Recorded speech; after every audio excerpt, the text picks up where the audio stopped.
Tara na matbuhayin ang ating fashionista era kasama ang ating certified trivia king, Kuya Kim Atienza, at ang ka-wonder nating fashionista na si Yana.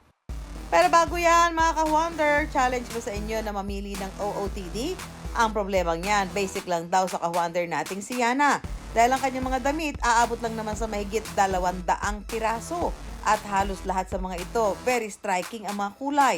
Kakaiba, talaga namang very demure, very mindful, and very fashionista. Wow! So colorful! Kaya naman pala Mami Su, achieve na achieve ang fashion statement na kung tawagin maximalist fashion. That's right, Empoy. Ang maximalist fashion kasi, it's all about mga layering nga, so mga super bold prints, so parang mga mix of everything na ganon. Tapos maraming accessories. Kung marami sa atin nakasanayan ng minimalist o OOTD o yun bang simpleng pananamit lang, ang maximalist fashion naman, pabonggahan. Ang style nga na ito ni Yana, literal na walang pinipiling lugar. Pagpasok sa trabaho, kapag tatambay with friends, at maski sa bahay habang gumagawa ng content. Kasama natin ngayon si Yana, the maximalist fashion woman. May challenge tayo, Kuya Kim. Dadamitan natin sila. Maximalist ang gagawin natin, Yana. Pipili kami na ipasuot namin dito. Ilang bibigay mo? 1 minute. 1 minute. Okay. Tapos 1 minute. contest tayo kung sino mas maganda at sino mas gwapo. 1 minute. Good Magaling luck natin, to ha? me. Let's go, Kuya Kim! Ano ba yan?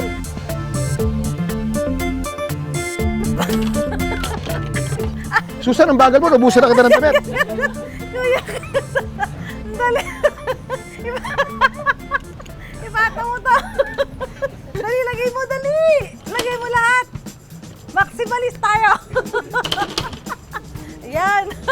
Wow, snow. Snow na lakbo lang. Kuya Kim, mukhang seryoso ka sa pagiging designer mo dyan, ha? Change career na ba? Time's up na. Kuya Kim. Oh!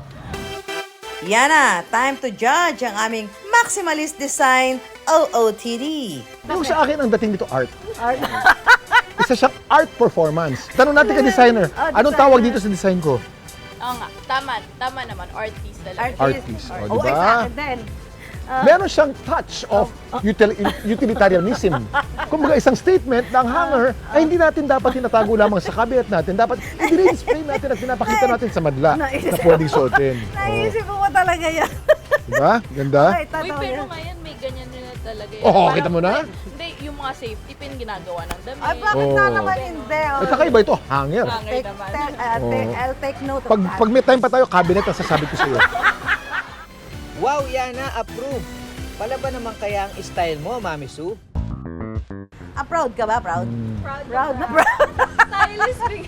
Yeah, oy, in fairness, parang gusto ko yung style mo. Maganda. Pwede na kasi siyang isuot naman sa labas. Pwede Init naman. lang talaga. Kasi tag-ulan ngayon, pwede yan. Ang tawag dyan, ano, Ano? ukba. Alam mo kung ano yung ukba? Ano? Ukay bargain. Grabe ka, Kuya Kim. Ang taba talaga ng utak mo. Amazing! Pero dahil nga hindi karaniwan sa mata ni Juan ang maximalist na estilo ng pananamit gaya ng fashion style ni Yana, hindi siya nakaligtas sa bashers. Atakihin man daw siya ng bashers sa comment section, ayos lang.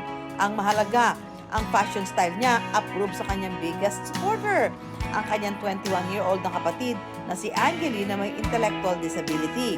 Kaya kahit binabash siya ng iba, kung napapasaya naman niya ang kanyang kapatid na si Angeli, tuloy ang rampa ni Yana.